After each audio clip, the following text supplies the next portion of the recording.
more than a decade, Saturdays and Illegal Curve have been synonymous with one another. With insight, analysis, and interviews regarding the Winnipeg Jets, the Manitoba Moose, and all around the NHL, here are Dave Manouk, Ezra Ginsburg, and your host, Drew Mindell. The Illegal Curve Hockey Show starts now.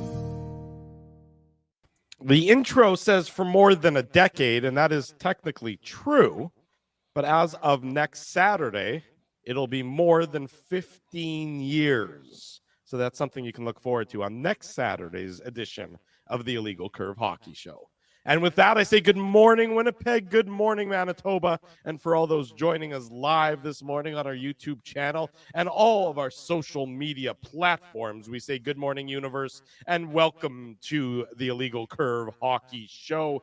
Winnipeg Jets game day, one more game before the break occurs, a break that I think everybody is looking forward to. The players in particular, you can tell that they are running on fumes, but they got to dig deep one more time this later on tonight against the Toronto Maple Leafs, the second half of the home and home series. Gentlemen, good to see you both on this Saturday morning. We had a lot of fun together with one another and so many people in the chat or that are regularly in the chat at Boston Pizza on Wednesday. But it's always nice to be back in the home studio so we can talk about the Winnipeg Jets. Good to see you guys on this Saturday morning. Good morning, boys. Yes, I will echo what you said, Drew. We had a great time at BP Taylor on Wednesday night. I think we got a comment here that I can put up from Spency. The ratings, I think, definitely spiked with Spency sitting beside me. We had the GF Liverpool at the table. We had lots of our IC Nation with us, and it was really the only thing that wasn't great was the result, because obviously we're going to talk about it throughout the course of the show.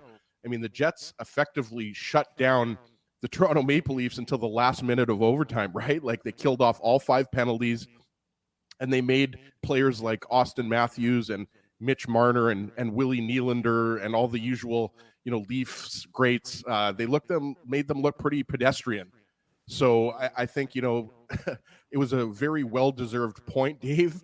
And then obviously, you don't get the extra point. But I still do think, I'll have an asterisk here. I still think goal scoring is a concern. And obviously, we know from Dave being down at Canada Life Center that, Scheifele's not going to be playing tonight.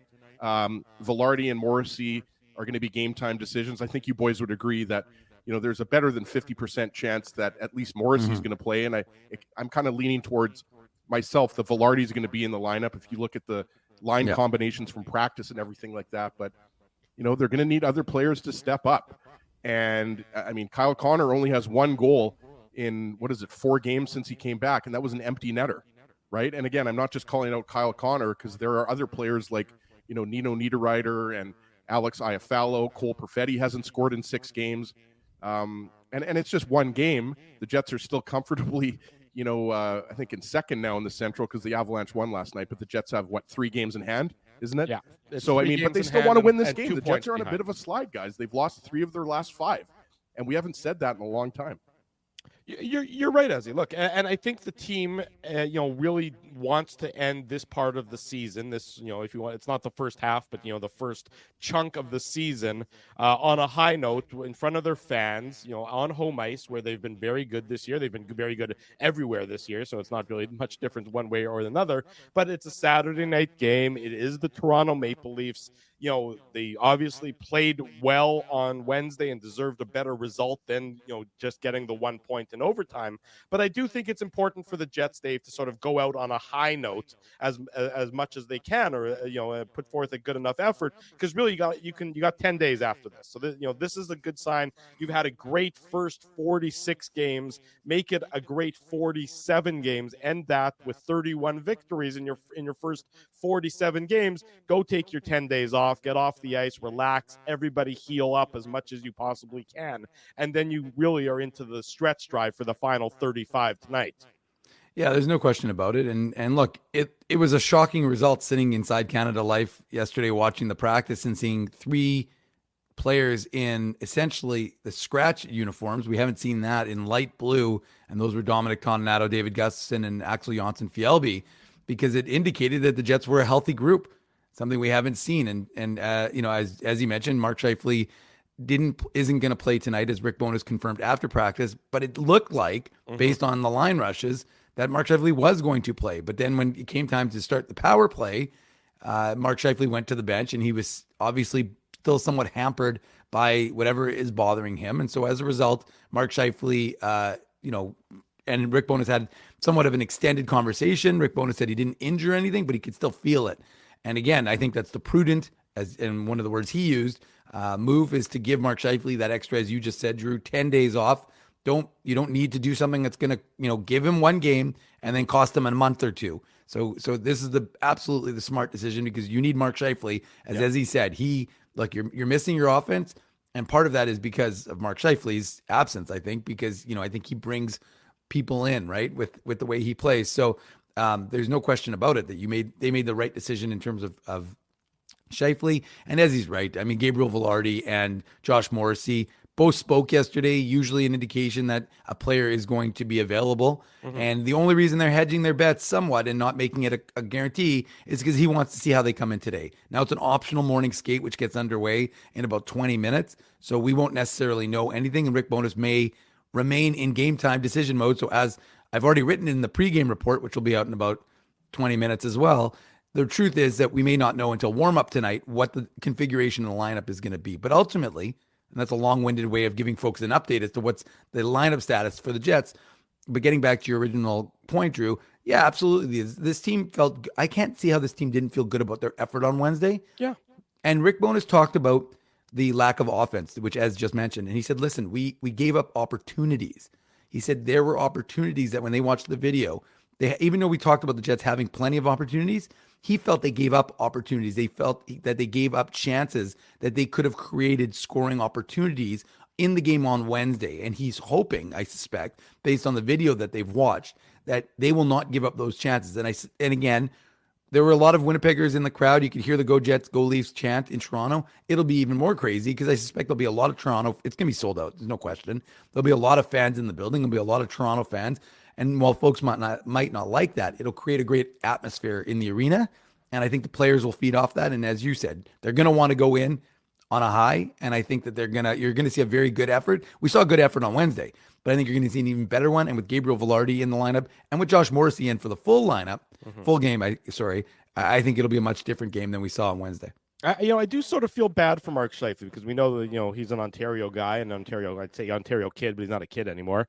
And that, playing against the Maple Leafs meant something to him. Now, of course, they acted prudently in keeping him out of the lineup because, to Dave's point, you don't want to rush him back for one game and then lose him for a month or 6 weeks or anything along those lines. But I do think that it is sort of a little bit of a shame that we're not seeing the full strength Winnipeg Jets tonight, the last game before the break, because really it would have been the first time we've seen the full strength Winnipeg Jets since the second game of the season, which is sort of hard to believe, that the Jets sitting here 30-11-5 through 46 games have had their full complement of forwards for only 2 of those 46 games. We know that the defense has been healthy, despite what certain broadcasters might have you believe that the Jets have been missing guys on the back end, which is insanity because they haven't been, clearly. I mean, they lost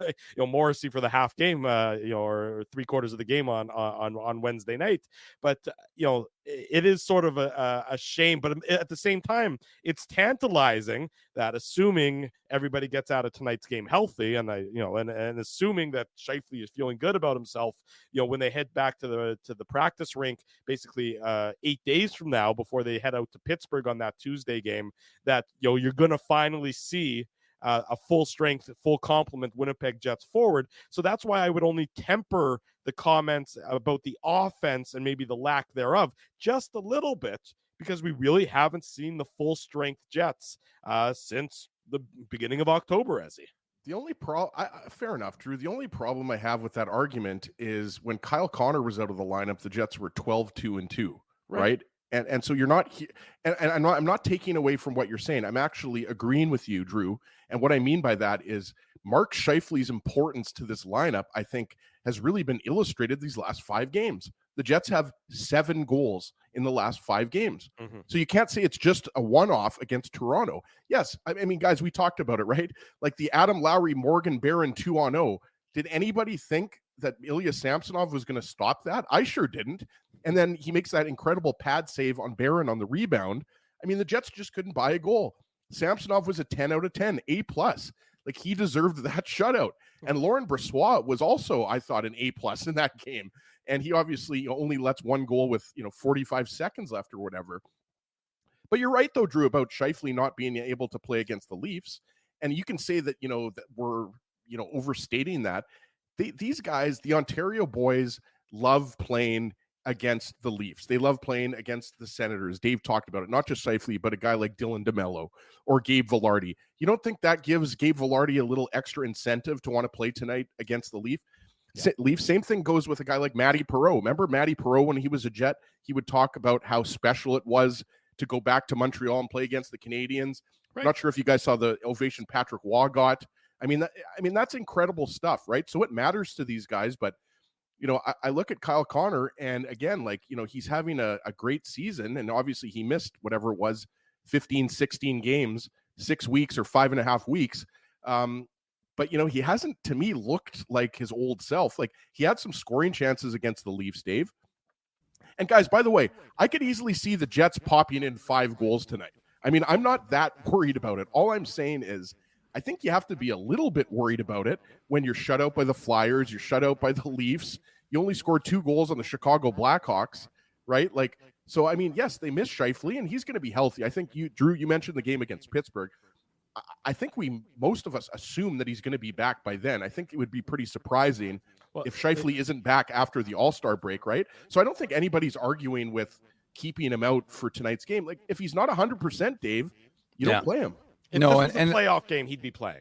Exactly. Yeah, I would say that that's right. And, Gabriel Vilardi was essentially asked the same thing in terms of whatever he's dealing with. And the truth is, as I've been writing about, and as we all know, the fact of the matter is nobody is healthy at this point of the year. Everybody is dealing with something, and whether we know about it, like when Rick Bowness somewhat surprisingly revealed that, Perfetti had a wrist situation. Like, again, whether we know, whether we don't know, most of these guys are dealing with something. But as he's not wrong. I mean, if you recall, at one point we were talking about how there was a lot of secondary scoring, right? Dominic Tonnato, Axel Jonsson-Fjällby, Morgan Barron, guys were scoring. Mm-hmm. Now they're not. I mean, it's not just Kyle Connor. I mean, as he's right, they had 16 games without Kyle Connor. They sure scored a lot of goals during that time. It wasn't like they were winning 1-0. So the fact of the matter is the Jets are not scoring right now as a team. Now, again, they're still playing good hockey. That was a good hockey game they played on Wednesday. So nobody's taking that away from them. But you also can't tell us that they're scoring as often, because they're not. It's just it's a statement of fact. And again, like I said, we don't state these facts to hurt your feelings. They're just the truth. So ultimately you need that. I mean, as he's right, it was a testament to what we talked about. And you can go back and listen to those shows, a month ago, 3 weeks ago, we were talking about the fact that the Jets up and down the lineup, Alex Iafallo, Vlad Nemesnikov, they were scoring. Niederreiter. Yeah, absolutely. Yeah. So without those guys, again, it's not just Mark Scheifele, Kyle Connor, and Nikolai Ehlers. Of course, you need those guys. Those are your big dogs. You need them to be, pulling the wagon. But ultimately, or I guess if they're dogs, they're pulling a sled, not a wagon. But the reality is that you have to have scoring up and down. And so we'll see what happens with the lineup today. I think they'll get a huge boost if Gabe Vilardi plays, which we expect Gabe Vilardi to play. Like, that can't be understated, right, Dave? Like, he's hungry. And I think, and again, it goes back to, I was kind of pushing back on Drew there, which is fine. That's what we like to do on the Icy Hockey Show. But they push me all the time physically. They just start shoving me when I'm not expecting it. It's really rude. It's one thing, guys, to have one of Scheifele or Vilardi out, or one of Scheifele or Connor out. But when you have both of those guys out, I think what you've seen is that really kind of throws the line combinations off. Like, I think it's, we talked to, who did we have on last week? I forget. Paulie Edmonds. We talked to Paulie Edmonds about Dom Toninato. Like, the fact that, he started the season with the Moose, Dave, and then, because of injuries, he's been centering the third line. I think you got to give him a ton of respect. I mean, obviously, you're not expecting a lot of goals out of Dom Toninato centering the third line. That's a checking role. You want him to win some faceoffs and just play responsible defensive hockey, right? But when you don't have Scheifele and Velarde, okay, well now, Lowry's got to play first line center. I thought it was really interesting too, guys. Sorry, going on a bit of a tangent. I thought it was really interesting when Rick Bowness yesterday was asked about Velarde playing center. And he kind of just, this is verbatim, but basically said that Velarde's more comfortable on the wing. And, at the beginning of the season, you forget, we thought Cole Perfetti was going to be the second line center, but then it was revealed that he's dealing with wrist issues. So I have to think, guys, that Perfetti at center is not an option either, primarily probably because, taking faceoffs is not going to be a strength of his.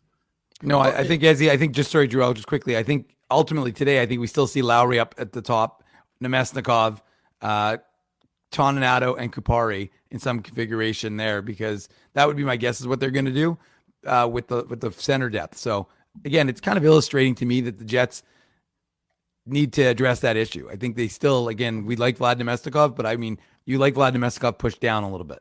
If he has to jump up a game or two, you're okay with that. But ultimately, this little stretch and not having Mark Scheifele for today being his sixth straight game, I think it's illustrating to Kevin Cheveldayoff the need. The defense is held up, right? You're not giving up. You're not being blown out in these games. You're not losing games. You're not getting caved in games.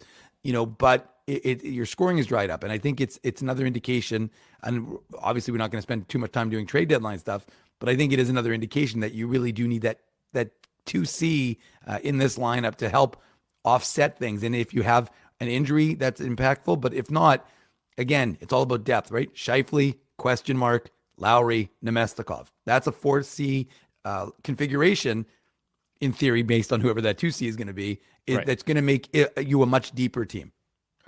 I would agree with that. And look, that's obviously where the Jets, I think, priority will be come trade deadline, is shoring up the offense. The defense, which you see comments that the defense isn't good enough and everything else. But look, you might not be able to fix everything at the trade deadline. So in an ideal world, would you want a top 4 right side D to maybe bump down Neil Pionk? Yeah, I think the Jets probably would. Might they be exploring that? Yeah, I'm sure they're probably exploring it, probably having conversations, because we know Kevin Cheveldayoff loves to have conversations. But at the, when you take a step back and you really look at what is priority number 1 for the Jets, I would agree that it probably is up the middle. You just don't necessarily have. Remember, the season started and, 2 guys that you thought would be options up the middle were Gabe Velarde and Cole Perfetti. And the team and the brass has decided that both of those guys are better suited to be wing players. And that's fine. I'd rather they stop trying to hammer, a square peg into a round hole if it doesn't fit. If those guys are improving your team on the wing, well, wing depth is also important. The Jets have a fairly significant amount of wing depth, not to say they can't increase that as well. But I think it's priority for the Jets is clearly a defensively responsible, legitimate top 6 center. And I don't believe, and I know we're not going to delve deep into the trade deadline. Let's delve, Drew. Go for it. Well, we can delve if we want. I don't believe it's one of the names that you've heard bandied about. I don't think it's going to be one of those guys that you've heard talked about, more than the others, because the Jets seem to always sort of strike covertly when it comes to the trade deadline, when they're real. Think about it. I mean, go back the last number of years. Start with Paul Stastny. The Jets, nobody talked about Paul Stastny as an option at the trade deadline. I don't remember Kevin Hayes' name being bandied about that much either. Nino Niederreiter last year, that one sort of came as a surprise. Same with Vlad Nemesnikov. So the Jets are pretty good at, going under the radar of the insiders and striking at guys who you might not necessarily think of or have not necessarily been at the forefront of conversations. And I think that's a boon to Kevin Cheveldayoff and everything else. So just, don't necessarily expect it to be the names that are bandied about. I see Atomic has Adam Henrique up there, and we've heard his name a little bit. He makes a lot of money, but Adam Henrique knows how to win in this league. He's been around, and I know he's playing on Anaheim now, and Anaheim charitably isn't very good, but that would be a guy that I think would, I don't know that he's a number 2 center though. I think he helps the Jets, but I think he's more still, a bit of a tweener when it comes to that position there. Sure, fair enough. I mean, there's a lot of names out there, Drew. I mean, we've talked about those names over the last 2 or 3 weeks, right? Like when it's if you're looking at the top of the trade bait board, Elias Lindholm is a flashy name, obviously, right? Like I've seen Claude Giroux's name out there. The only thing with Claude Giroux is like, he's having a decent year for Ottawa, but I think he has $6.5 million AAV for one more year. Right. I'm just not sure if Chevy wants that contract for next year. Maybe he does. I have no idea, but we had a comment up earlier. It's going to be less expensive to acquire a second line center versus a top 4 defenseman. Obviously, depends who you're talking about. Like the guy I really covet is Brock Nelson, and I have no idea if Brock Nelson's available.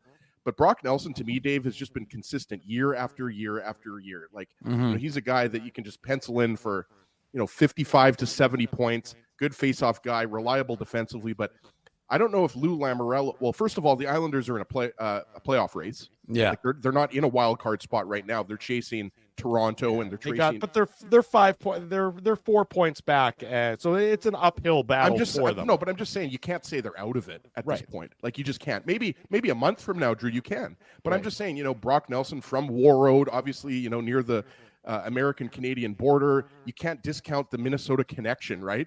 So I think Brock Nelson, but I agree with you, Drew. I think, if you look at, nobody saw the Nino Niederreiter for a second-round pick coming, right? Yeah. And nobody saw the Paul Stastny trade coming. Kevin Hayes, that was a little bit more predictable, right? Like, and that obviously didn't work out. But, I mean, there might be a name that, that Chevy, has, a heart around on his big board in his office. And that's the guy Chevy's going to be, focusing on. But, for me, someone mentioned the Avalanche signed Zach Parise. He actually had a quiet 21-goal season at the age of 38. You guys know he's one of my favorite players of all time. A chip off the old block of JP Parise, right, Dave? But I think that's what you're probably focusing on if you're Chevy, especially with what's happened over the last 5 games. We talked about it. The Jets have only scored 7 goals in 5 games without Scheifele. So I think that has probably shown Chevy, Rick Bowness, everybody else in the Jets organization that, yeah, they could probably use some reinforcements up the middle. And I'm with you, Drew. I mean, we can have that argument. Is Adam Henrique, really an improvement over Vlad Nemestikov? Well, I think he is an improvement over Vlad Nemestikov. Is it enough to turn the Jets into a Stanley Cup favorite? I've got a Minnesota connection, though, Ezzy, that I'll offer you as another one. What about Casey Middlestat from Buffalo? I've seen Middlestat's. The only problem with that, Dave, is I like Middlestat. I just don't know if he's available. No, I agree with you. Because but I think Bruins, he's 25 years old. He's a former first-round pick. Yeah, 8th overall, I think. He's a Minnesota boy. Yep. Yeah. I just don't know if he's available. But yes, put me in the Casey Middlestat fan club, Dave. Yeah. If the Jets can get him, that's an upgrade, and he could be your 2C. So for sure. And again, a real good hockey player. And again, I guess before I threw out the name, I should have looked at the Sabres cap friendly situation to see what exactly his contract looks like. $2.5 million this year, and he's an RFA next year. Yeah, I mean, look, he's going to cost you a lot. There's no question about it. But Buffalo, again, I mean, most teams are loath to trade centers of that. Spency thinks you should aim higher, by the way, and go for top stat, not just middle. Middlestat's he's a little too mid, as the kids like to say. But look, I think Middlestat is a kind of player that a little bit under the radar. I'm saying going to cost you because again, he's still got some team control there. But ultimately, I think he's on pace for I think about 25 goals this year, or something like. He's at 12, I think, right now. But he could have again, he's having a good season in Buffalo, who is not having a very good season.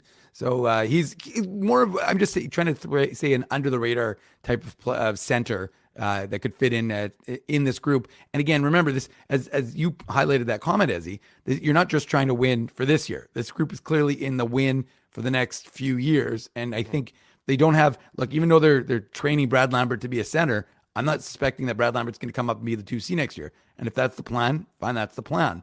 But I'm saying that, if you're in a win mode, that's for winning now. And so Middlestat is a guy that you most likely have to give up a late first rounder for and a prospect. Mhm. Yeah, I think even more because you still have him under team control to some degree. Yeah. He might even be. I think he wouldn't. I wouldn't be surprised. I mean, look, we know what the going rate for a UFA tends to be. A pending UFA it tends to be that late first rounder, and maybe not an A prospect, but a B prospect, something along that. I mean, I think it was who was it? Eric Foley, the Jets gave up for Paul Stastny. Memory, Drew. And Yeah. Wow. and that and then his career unfortunately was derailed by Yeah. concussion issues Yes. and injury issues. Yeah, So he at the, never Yeah, turned that into was that is that in that tournament that they have in the Upper Peninsula of Detroit or Traverse Michigan. City, Sorry. the Traverse City Yeah. tournament, the prospects tournament, and that's obviously really unfortunate that his career as a result was derailed. But that's sort of what that's the going rate for a pending UFA for a guy who's still under team control. I also don't know why Buffalo would trade Middlestat. How does that? I don't know how that makes him any better. That's what I'm saying. I mean, up the middle. No, I'm not saying it's likely. I'm saying that No, I know you're not. I I know just you're meant not. more of a guy who's a little bit not necessarily being mentioned by the insiders. I've He's seen a little his name up- out there, Dave. No, Yeah. you're right to bring that up. You're absolutely right to bring that up. Look, I think we're going to be having this conversation for the next 5 weeks, or 6 weeks. leading up to the trade Yay. deadline. No, I love it, Dave. This is the best time of year. that's I think true. every time's the best time of year. It's better. It's better to talk about from a Jets fan's perspective. It's better to talk about this than it is to talk about who the team has to sell because Well, they're exactly. not And going you know what anywhere I mean, Drew? fast. Like, I think that's the conversation we're going to be having, and that's the conversation Huss and Remus are going to be having on Winnipeg Sports Talk. Our friends Kenny and Rennie, they're going to be talking about this. And I put me in the camp of I do think the Jets should give up a first-round pick. I look at the NHL guys, and it's just as wide open as it's ever been. There's no Just look at the question. Eastern Conference wild card race. You've got like 6 teams in there right now battling for a wild card race. It doesn't, I mean, including the Toronto Maple Leafs, by the way, who are currently in a wild card spot, I believe. Yeah, they are. So I do think the Jets should trade a first-round pick to upgrade their center position. So whether that's Casey Middlestat, whether that's Sean Monahan, obviously, who I know some Jets fans are not as high on.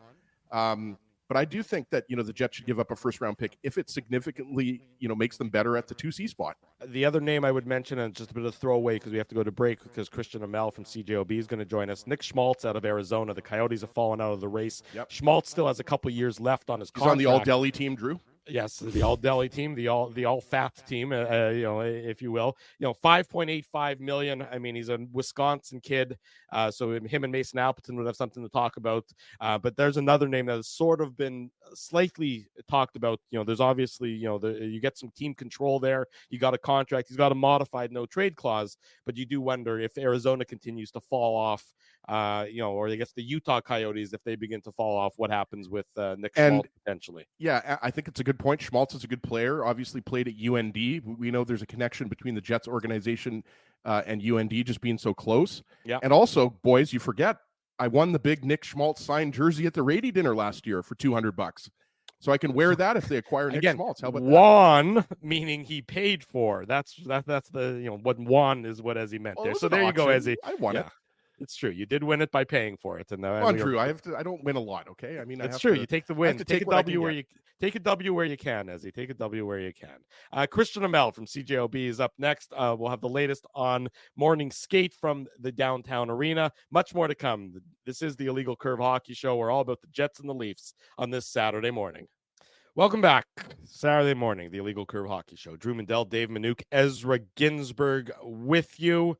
Later on tonight, after the Jets and the Toronto Maple Leafs, Dave Minuk and yours truly will drive the bus on the Illegal Curve post-game show, talking about everything that happens in tonight's contest in downtown Winnipeg. It's an optional morning skate, as Rick Bowness indicated it would be yesterday. Mark Scheifele is taking part in the optional morning skate. So still not expected to see Mark Scheifele playing for the Jets tonight, but he's back on the ice yet again. Back on the show yet again from CJOB, and he's brought his cat with him as we expected and wanted him to do so. It's our good friend Christian Amell. Christian, good morning. How are things in your world? Things are good.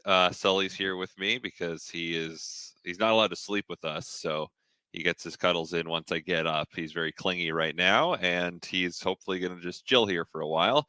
I'm looking out the window. It looks a little snowy, but hey, it's end of January, and we've got a big game tonight between the Jets and Leafs that I wish I could go to, but I can't because I've got other obligations.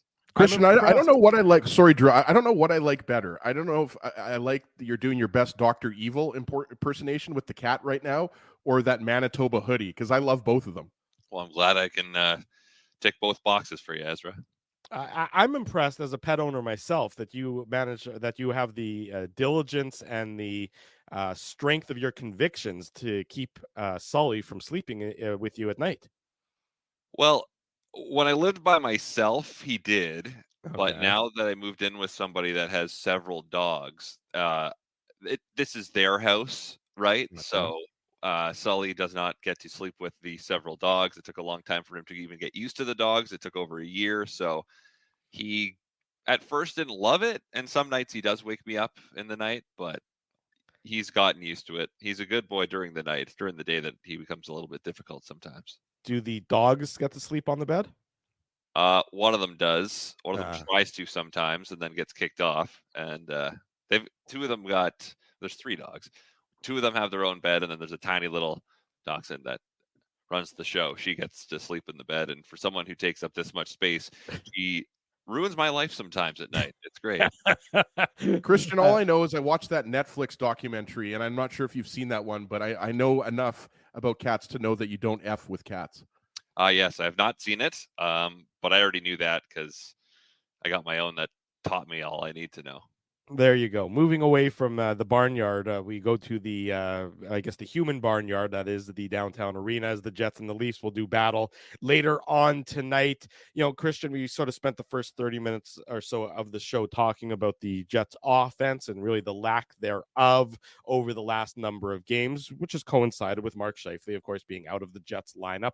You know, what would your level of concern be about the Jets' offensive struggles as of late? Do you think that this is something that is a significant worrying trend, or just sort of a byproduct of all the injuries and everything else that they've been dealing with over the last couple of weeks?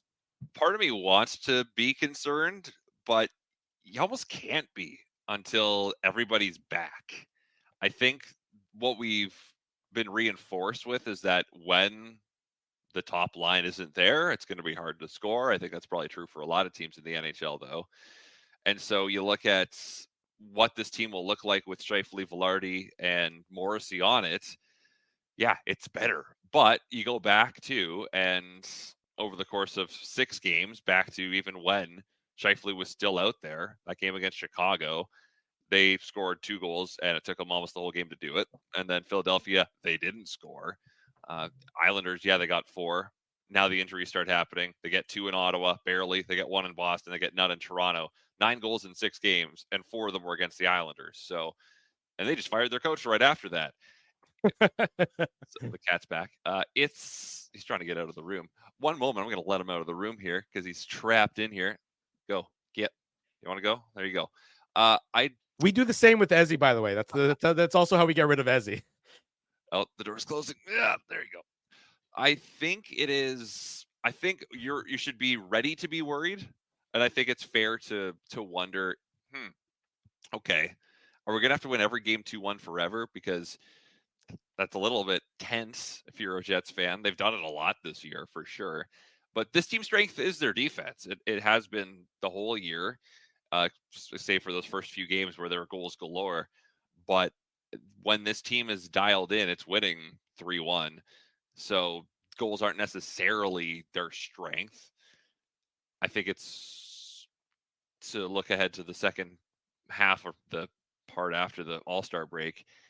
If it's 5 or 6 games and they're still only scoring 2 goals a game, then yeah, it's time to start worrying, especially if Scheifele and everyone is back, and they should be by then. But right now, I think just be on alert, not worried quite yet. Well, I like what you said, Christian, about, the team winning those 2-1 games and, the defensive side of the game being their forte, because it's something really that even if you go back to 2018, and I feel like here in Winnipeg, I think you would agree that we're constantly going back to 2018. Like, that's when we had our hit. Like, that was our number 1 hit, that type of thing. That's when I had hair. Exactly. Well, a little bit. But, in 2018, this was a very different team. I mean, there's no Dustin Byfuglien. There's no Patrick Laine. It's not as flashy a team, I would argue, right? So we really haven't seen the Jets have, play that type of, I don't know, Dallas Stars hockey or that type of like New Jersey Devils in the late 90s, early 2000s. Sorry, my apologies, Christian. I'm a Devils fan. I have to use them as a comparable. But like, isn't that a positive sign if you're a Jets fan that even though, as you mentioned, they've only scored 9 goals in their last 6, I think I said last segment, it's 7 goals in their last 5 since Scheifele's been out. Isn't that something that you're looking at and you're saying, okay, well, we're not scoring goals right now. We know that Scheifele and Velarde are out, but we haven't changed how we've played defensively. You look at last game, like did Austin Matthews or Mitch Marner or Willie Nylander really do anything in the first 3 periods? It really wasn't until overtime where those guys like woke up. It's true. That's the silver lining of what we saw on Wednesday night, is that this defensive structure is still just rock solid. And part of that is this is just their full identity, and they've bought in completely. You got to appreciate that as a Jets fan, to say, oh my God, this team is really hard to play against. Even when they're not scoring, they're still not out of these games, right? They didn't score a goal against Toronto, and they almost took it to a shootout. Ilya Samsonov was really good in that game. The Ottawa game, they weren't very good, and they still won. The Chicago game, they weren't very good, and they still won. And there's an admiration I have for this team that we haven't seen in years past, where they're never out of a hockey game. They never quit. Even against Boston, when they were clearly the second best team that night, it's still 2-1 for a very long time, right? You never know. One shot can bank in off somebody. But I do think that the team identity is very clear now. It's taken some years to wonder what on earth this team was, right? The last number of years kind of weren't sure. I think it's fair to compare it to 2018, because that's the glory days right now, right? And it's 6 years ago now, and a very different team. It was a different coach. Drew, play Bruce Springsteen glory days right now, please. Yeah. Do you have a license for that? I don't, because it would cost us on YouTube. We get some sort of Christian, we need Kyle Milroy right now. That's what we need. Okay. Yeah. Well, on radio, we can play whatever we want. I can sing it. Would you like me to sing Glory Days? I mean, that might, plummet our audience a little bit. Yeah. It was so much fun, that playoff run, right? And we all want that again as people that cover the team, that are around the city. It's just a lot of fun in the city when the Jets are on a run like that. And they could do it again. It's just going to be such a different style. But again, different coach, a lot of different personnel. The defense is almost completely different. Josh Morrissey's still there, but no one else is, right? And then up front, Laine's gone.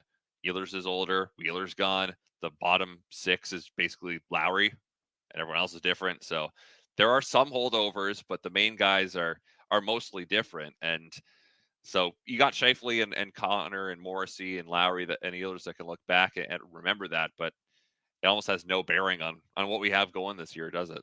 It does not. Christian Amell from CJOB is our guest on the Illegal Curve Hockey Show Saturday morning. Drew Mandel, Dave Minuk, Ezra Ginsberg are with you later tonight. The Illegal Curve post-game show following the Jets and the Toronto Maple Leafs right around 9 p.m., maybe a few minutes before then. Christian, wanted to ask you, we were discussing before you jumped on with us the prospect of the Jets making a trade. And if the Jets are making a trade, what is their bigger need, a 2C or a top 4 right D? What do you see it as? I think it's 2C, because I know that the Jets have not had any injuries on defense, and you feel like it might happen at some points. Josh Morrissey is probably going to play today, and so he ends up missing 1 game. And if he doesn't play today, that's 2 games. But the fact that I always read into the fact that when he and Velarde spoke to the media yesterday, I read into that they're going to play and be fine. So I think he's going to be all right, thank goodness. But I just think they've got enough back there that, yeah, you can add. Sure, it would be, I think, more of a luxury than a must-have compared to what they have in terms of their secondary scoring. I think as I mentioned, the defense of this team is their strength, right? Mm-hmm. And making strength even stronger, understand that idea. But you also need to score goals to win in hockey. So do they have enough right now against Colorado and Dallas and Edmonton, Vegas in best of 7 series against those teams, potentially Vancouver, if, depending on how things go, 3 rounds, there's upsets, there's not upsets. I think that second line center, we saw it in 2018 to make the comparison again. Paul Stastny came in and was just a huge difference maker between two very young players in Line and Ehlers. And now you just think, okay, you bring in whoever it is, right? It's going to be high competition for someone like Elias Lindholm. I'm not sure the Jets can put up a bid that can match the Avalanche or the Bruins. Maybe they can, but if someone like that can win you faceoffs, that can set up guys, if it is Perfetti and Ehlers on that second line, you just think, okay, well then, Lowry, Niederreiter, Appleton is line 3, Barron, Nemesnikov, whoever is line 4. That seems pretty. AJF. Yeah, you think AJF's the guy? Okay. I mean, I really I have a soft spot for like Axel what he's Johnson Fjallby. I just think he always does something out there. I realize that, he's not an accomplished goal scorer or anything like that. I just think he's a great, like, kind of fourth line energy player. But you're right. I mean, the Jets have lots of options on the fourth line. Dom Toninato, I have no problem with him on the fourth line either. Yeah, no, they've got options there, but it's about the second line, I think, and how you can make that the best it can be. Because we know when we've seen in the 9 minutes we've seen of Velarde, Connor, and Scheifele, it's been very strong, and they have the full belief that is their top line. And they've talked a lot, Bonus has at least, about how they're waiting to see them together on the power play to see if that fixes what's wrong with that unit. But then you have Ehlers, who a lot of people want to get more ice time, but if he is your second line winger, they have to play him like a second line winger and not a third line winger, which is what the minutes have shown when he's not on that top line. If you have that boosted second line center, then you can probably actually play that line more than they have been able to right now. And so I think that's their number one need. The fact that they have cap space that other teams don't have, I think is their weapon. They have prospect options too. Up front, there's a few untouchables. On the back end, I wouldn't want to trade Heinola, but that is available. I don't know what you can get for Logan Stanley, Declan Chisholm. There's these guys that are just sitting in the press box all the time, and I just don't know if defense is I was to rank them, it's the second line center, it's that right hand second pairing defenseman. If you can get both, sweet. But I think if you have to just pick one, I'd go with the center first. I was gonna. We talk about sort of the offensive struggles and this team being a defensively elite team. Christian, in 2024, can you win the Stanley Cup by really being average offensively but elite defensively, or do you need better than average when it comes to the offense? Because I mean, the Jets are elite defensively, no question about that so far, at least in the regular season. Is that enough though? Assuming the offense just stays sort of mid. I think it can be, but I think year by year it can change, right? I think we're in a rush to say, oh wait, this is how they won the cup. Well, everyone go do that now. Right. Everybody needs a bunch of trees like the Vegas Golden Knights playing defense. The cat is alive, Granny Bobber fan, just so you know. He's just staring out the window. It's probably something where, I mean, you look at Vegas, right? Yeah, they had the trees. They scored a decent amount, but also it was so hard to play against them. We saw that with the Jets. We saw that how they just ground down the Dallas Stars eventually in that third round. And then you can go back and, okay, there's Colorado and how they won the cup, and Tampa Bay, how they won the cup. It's not necessarily size, right? Because Colorado's defense isn't big. And so people want to rush and say, oh, the Jets are too small defensively. I don't think size, honestly, is that big a deal. I think it's structure. I think it's And Christian, you're a tall guy, and so I mean that's coming from you. You've got the height, right? I know. I'm a first, sometimes second pairing beer league defenseman at the Highlander. I would know, of course. I would. But I think they have the defense to do it. I do worry though. We've seen it enough times this year where they're struggling to win because they cannot score. They have won a lot of those games, which is the most important thing. But against someone of the caliber of Colorado or Dallas, they've beaten Colorado twice. They haven't beaten Dallas yet, and have looked. It's been really hard for them to score against Dallas so far this year. I think they need a little bit more offense, but if you can prevent the other team from scoring, guess what? You don't need to score that many. Yeah, I mean, you're going to be able to go far. It's not like it's the Devils of the 90s and early 2000s and the clutch and grab era of of the late '90s, which I watched some of during COVID, and God, it's bad. It's really bad. That hockey was bad. But Wasn't COVID bad enough? Were you really just trying to punish yourself further? well, I mean, I was 7 when Dallas Stars won the cup, so I wanted to go back and actually legit watch it. It's all on YouTube. right. Man, it's rough to watch compared to now. Oh boy, it's fast now. But I digress. Yes, defensively, I think they have what it takes. But yeah, I guess this brings us back to the first question you asked me: is if I'm worried about the offense, and I think long term maybe I am.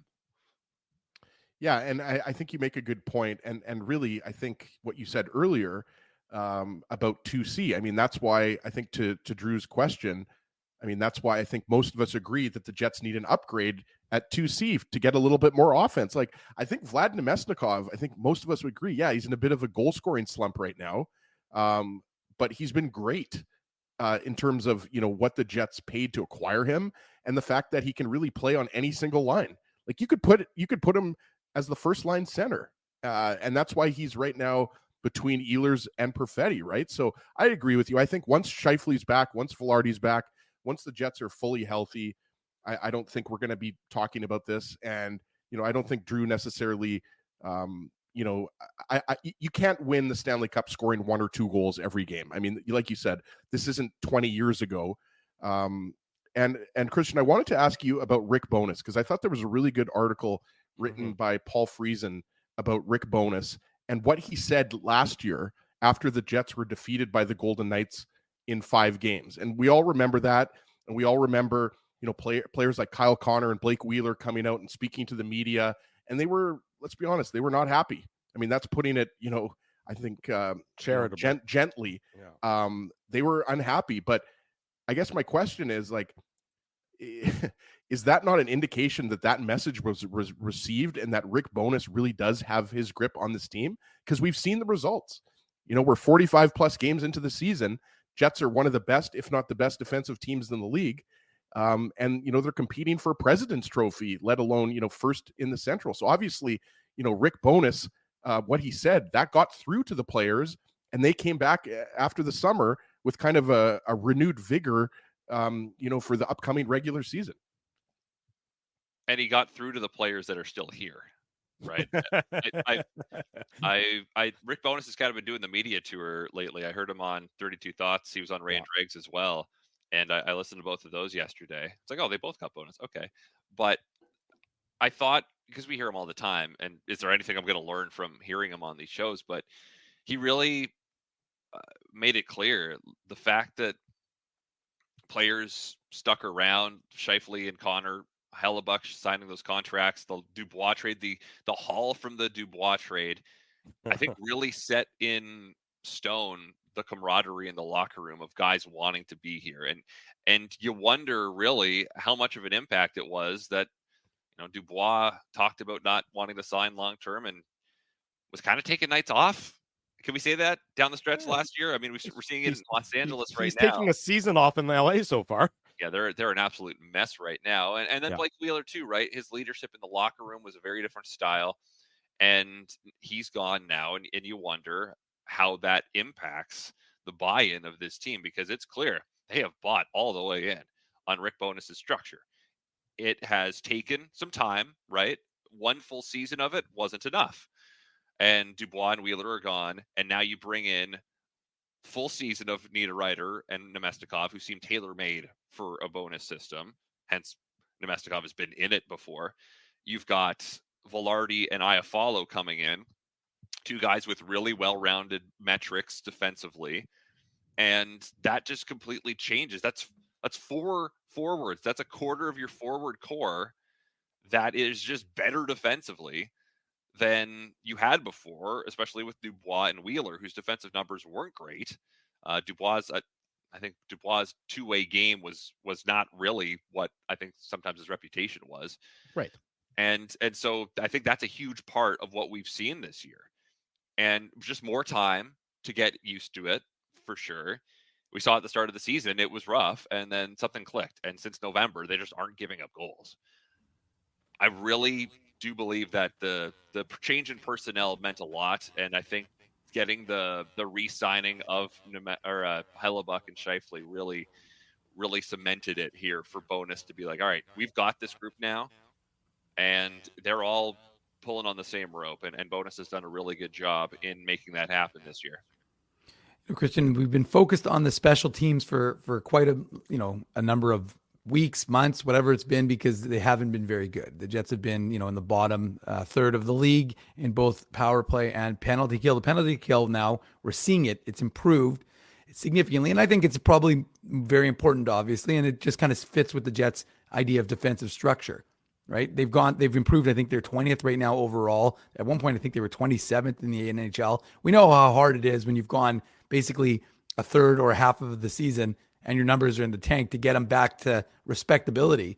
But do you see, and Rick Bowness has talked about the need to have, the full band back together, which we haven't seen since game 2.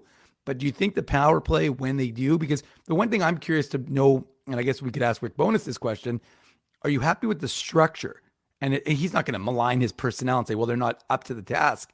But is it that the structure is good and he just doesn't, they don't have the talent level to execute it? Or is it something else? So from your perspective, do you see that the power play could get back on track once he's got Scheifele, Velarde, Ehlers, and that whole gang back together? The biggest issue I see with the power play has been stagnancy. It seems like it's not dynamic when they're out there. I mean, and we haven't seen Connor, Scheifele, and Velarde all at the same time. We've seen a lot of Connor and Scheifele, though. And they've been out there together for years on that top power play unit. And I've said this before on our airwaves that for me, it seems like when the puck gets to Scheifele, it kind of just stops. You look around at the ice, there's not the fluidity of not just the puck, but the people on the ice. I think you need to have more movement of personnel, right? Keep that unit going and keep the defense moving. Because if you're just cycling the puck around, you're not really making the defense work all that hard. You're not trying to crack that structure because the Jets have had such a tough time getting pucks through on the power play. Just passing it around to get a shot blocked or go wide and then it's cleared once, that's just not working. They're losing a lot of power plays on the face-off or power play face-offs. They get it cleared once. They have a lot of trouble setting it back up again. So they've had Lowry out in the first unit just to win face-offs before. And then he goes off the ice. That's not great. So that's a problem that isn't solved by Scheifele, Velarde, and Ehlers and Connor all out there at the same time. So there is a bit of execution problems there. But I do wonder, okay, are we going to see more fluidity of personnel and more dynamism when they're all out there? And you've also got Velarde, who's undoubtedly the best net front presence this team has. And to have a good power play, I think you need that. Great hands in and around the net. We have seen very little chaos around the net on the Jets power play for some time now. And it'll be interesting to see what it looks like when all three are out there, perhaps against Pittsburgh, February 6th or 8th, whatever day it is that they're back again. But I don't know if that's going to just magically be the elixir that solves this power play. Christian, obviously tonight, after tonight, they go on the break. They have the All-Star break. They have the bye week. And then you got really 35 games. You got that stretch run where it's really, the competition ramps up and the games get harder to play. When we know that they sort of wilted last year right around this time, and I don't expect that to happen this year. From your perspective, if you had to identify one sort of regular on the roster that you want to see more from over the final 35 games or so, who would that be in your mind?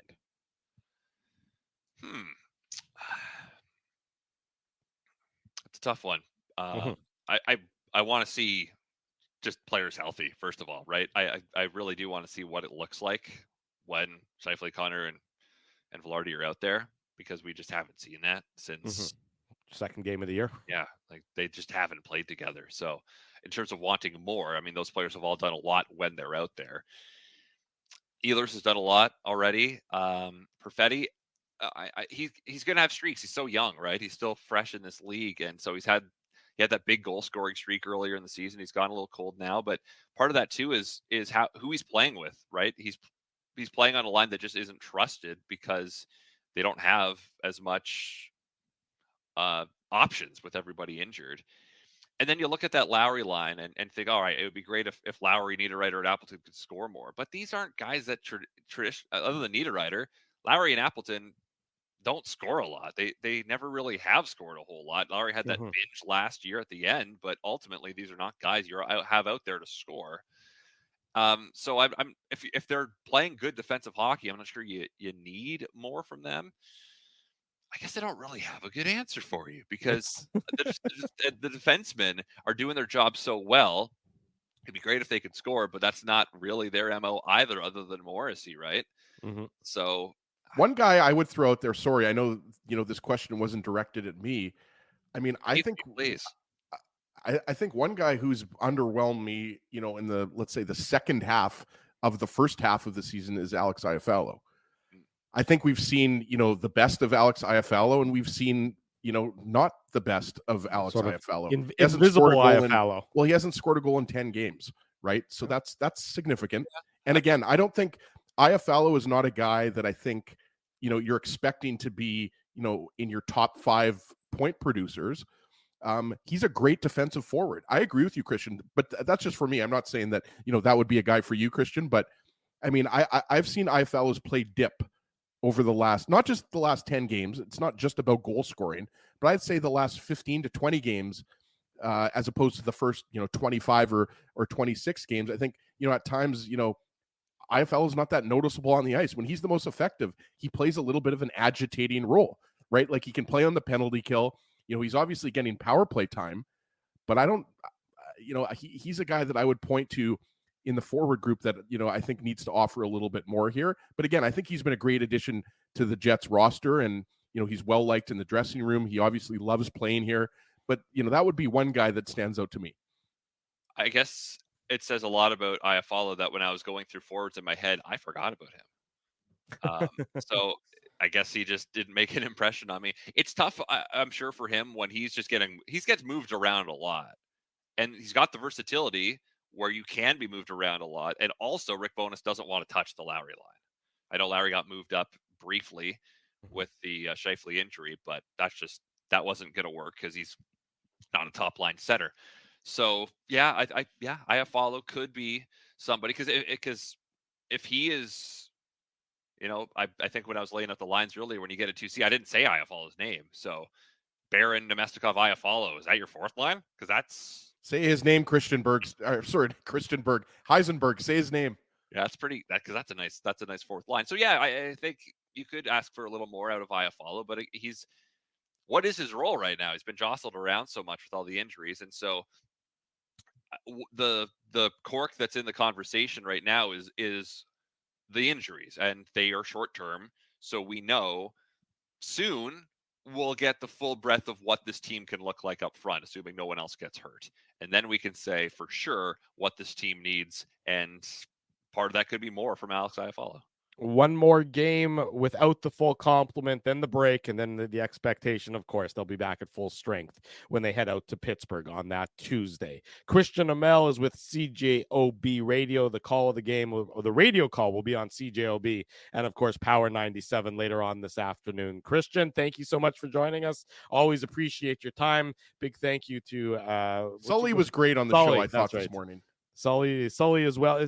Now, I have to ask, we started with the pets. I got to end with the pets. Sully is yours. Yes. It sounds like the dogs are, we're sort of a package deal. Yep. So how do you feel about the dogs? And it'll stay within the confines of this broadcast. The dogs are lovely. I love them. I've become a dog guy because they are around me a lot. They love me. Sometimes they're a little loud, but when I'm on the radio, they shut up. So it's good. They're very cooperative for my needs, but yeah, they're lovely. Glad to have them in my life, and I'm glad that Sully finally gets along with them because he was barricaded for like a year, and that kind of sucked. So he now gets licked by one of them, and he likes it for like a minute, and then he swats her in the face. It's fun to watch. Christian, how do you feel about birds, parakeets specifically? No, thank you. Okay, well, Jason Bell of the Free Press comes on with his bird, Marty Bird. So we'll make sure that we keep peace between all of you and He's only here, so he never gets a hold of that one. There you go. In the zoo, that is Illegal Curve. Christian, thank you, buddy. We'll do it again real soon. Have a good day, guys. Cheers, Christian. Take care. There he goes, Christian Amell joining us this morning on the Illegal Curve Hockey Show. We go to break with the latest news coming up next from downtown Winnipeg. Not a ton to report, but we'll report it anyways. More Jets talk and our good friend, speaking of pets, O-Dog at the bottom of the hour. Jeff O'Neill going to join us for more on the Jets and the Leafs. It's a Saturday morning, the Illegal Curve Hockey Show. Drew Mandel, Dave Minuk, Ezra Ginsburg with you. We're live on all of our social media platforms. Keeping Winnipeg laughing for over 30 years.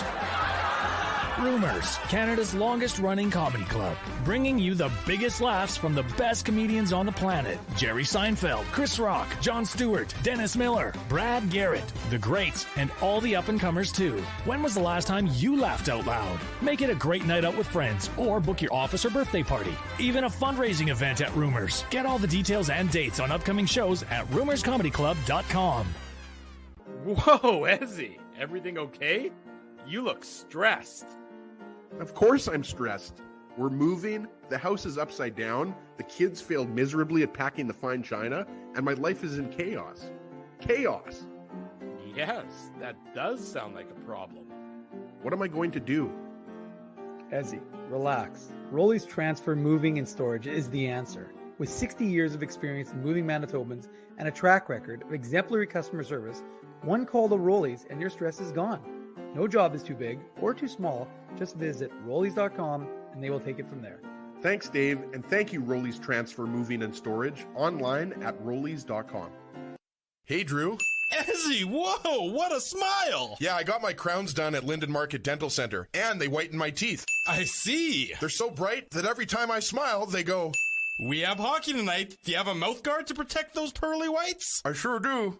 Whoa, they even ting through the mouth guard. Linden Market Dental Center covers all your dental needs from restorative to cosmetic dentistry and will fit you with a sports guard for that active lifestyle. 877 Waverly. See lindenmarketdental.com.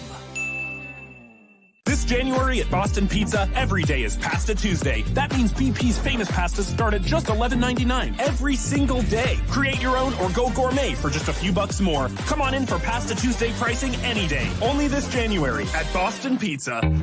So you're a pizza person, you married a wing person, but somehow your kids are salad people. You can't pick your fam, but you can pick your BP meal deal. Starting from $18.99 for takeout or delivery at bostonpizza.com. We did it again! You're on fire, man. There's power in a handshake after a great game or great deal. It shows professionalism and respect. Two qualities Zappia Group Realty take pride in. You don't build a business where 95% of your clients are referred by others without honesty, integrity, and total dedication to client satisfaction. To sell your home for more in less time, shake hands with Frank and Mauro Zappia of Zappia Group Realty. Get started at ZappiaGroup.com. Hour number 2 of the Illegal Curve starts now. Drew Mandel, Dave Minuk, Ezra Ginsburg. I think I just referred to it as the Illegal Curve, like I'm an elderly grandparent. I'll try the Illegal Curve Hockey Show to be more specific. Are you going to go shopping at Safeways later today, Drew? After I finish watching Steinfeld and The Simpkins, as my grandparents, may they rest in peace, used to call both of those fine TV shows. At least, Seinfeld, at least, funny. That's like the Jewish Simpsons, the Simpkins. Right. The Simpkins, yeah, anyways, it was a good memory of my grandparents. Later tonight, the Illegal Curve post-game show, Drew Mandel and Dave Minuk. I just referred to myself in the third person there. We'll be here to talk about the Jets and the Toronto Maple Leafs in what ought to be an entertaining contest in downtown Winnipeg. To the surprise of no one, Connor Hellebuyck took the morning routine, his usual starting goaltender routine. Shocked, boys. I know, shocking. I thought LB was going to get a second consecutive start after having a shutout through 3 periods. Let's talk about LB for a second, because I just want to pour some pretty significant cold water on the idea that Laurent Brossoit is going to be traded or should be traded. Not happening at any point in time between now and the trade deadline. Has anybody looked at what the Jets have in the minors right now? Well, it's a non-starter. So if you trade Laurent Brossoit, whatever you get back, let's say it's a first-round pick. It won't be. It wouldn't be. But for argument's sake, let's say it is.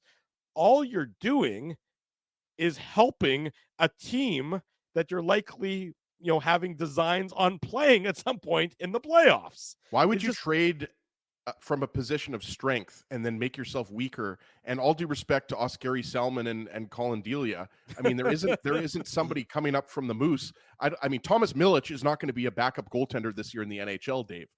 Maybe 2 years from now or 3 years from now, but Thomas Milic was in the Western Hockey League last year. So unless you're getting a backup goaltender back, but then I agree with Drew, but why would you trade for a lesser backup goaltender? I agree with you. I think Laurent Brossoit is not going anywhere. He has a very close relationship with Connor Hellebuyck, and he's had an excellent season. So again, why would you trade from a position of strength to make your goaltending weaker? If you're the Jets, aren't you looking to sign Laurent Brossoit to a contract extension rather than trade him at this point in time? That's where his importance is. And even if it costs you a bit of a raise, well, you know just how good he's been, how comfortably he fits with Connor Hellebuyck. And the salary cap is going up next year, Drew. And it's not like you're going to have to pay Laurent Brossoit $5 million a year. No, and I would imagine that, if you're Laurent Brossoit, you probably would be looking at maybe an opportunity to regain the opportunity to be a number one goaltender. But at the same time, if you've got a pretty good thing here after you've bounced around really for a lot of your career from Edmonton here to Vegas and back and everything else, if the dollars can get to where the dollars need to be, and I don't know, you sign, it's not like the Jets goaltending pipeline is banging at the door ready to break through it. Best case scenario, and I don't know that Oskari Salminen is ever going to be an NHL goaltender. Dave, you watch him. Right now, he's not an AHL goaltender, Drew. Okay, well, there you go. And Colin Delia, we know, is a veteran journeyman who's not.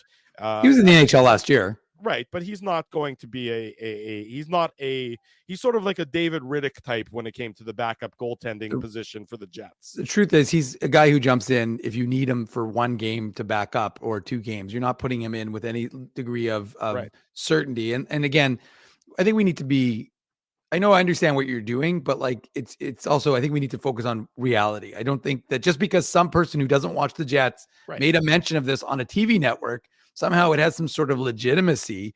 I mean, again, legitimacy. You're right, Dave. And I think what it is, if you want my personal opinion, is that there's so many teams out there that would like. I'm a Devils fan. I don't know if anybody knew that. No, we've never heard that before. I've only mentioned it 3 times on the show. Nico Dawes is essentially your number one goaltender. Like Vitek Vanacek and Akira Schmid have struggled all year long. I mean, there's a lot of teams. You don't think the Toronto Maple Leafs would love to have Laurent Brossoit backing up Joseph Woll when he's back healthy? I'm not sure why we went to that view, Drew, but I don't think Brossoit's going anywhere. No, and again, like I said, I think we need to just focus on reality. I'm just saying, like, you're not getting rid of your goaltending tandem that has been the backbone of this team. So let's just again move on. This is not something that's dealt in reality. And so it's trade aspect of it. Then, Dave, would you consider, should the Jets be looking to re-sign Laurent Brossoit? Rather than why not? The problem, I can't think of a reason. Sorry, Dave. All I wanted to say is the only reason I think you wouldn't re-sign him is if he wants to go elsewhere. It seems like Laurent Brossoit's happy here. I think that the point is that Laurent Brossoit thinks of himself as a starter, and I think if he thinks that he can get, and he's been good and he's been healthy. So I think he thinks that if he has do I think he likes in Winnipeg? Yes. Do I think he likes the tandem with Connor Hellebuyck? I think he does. Do I think, he wants to be able to say he was a starting goaltender for an NHL organization and have that for a year or 2 or 3? I do. And so I think that that's what you're going against. You're going against the guy who's going to look around the NHL and he's going to have opportunities. So, but for right now, for the focus on this year, I think that it's just lunacy to have to even engage in this kind of conversation, because no team like the Winnipeg Jets, based, on defense, are going to say, sure, we'll get rid of our guy who wins us, who's pretty much a bona fide, point in a game, whether it's an overtime point or a win. So yeah, it's not happening. It's like I said, if we had to talk about every lunatic thing that folks on TV talked about, let's be realistic. On a Jets broadcast, you'll be lucky if they talk about the Jets. and we know that that's not going to be a big focus on tonight. Although I will give Sportsnet credit, they did do an interesting little talk amongst the players with Lowry and Perfetti and Hellebuck and Morrissey, which if you didn't get a chance to see it, is on our illegalcurve.com.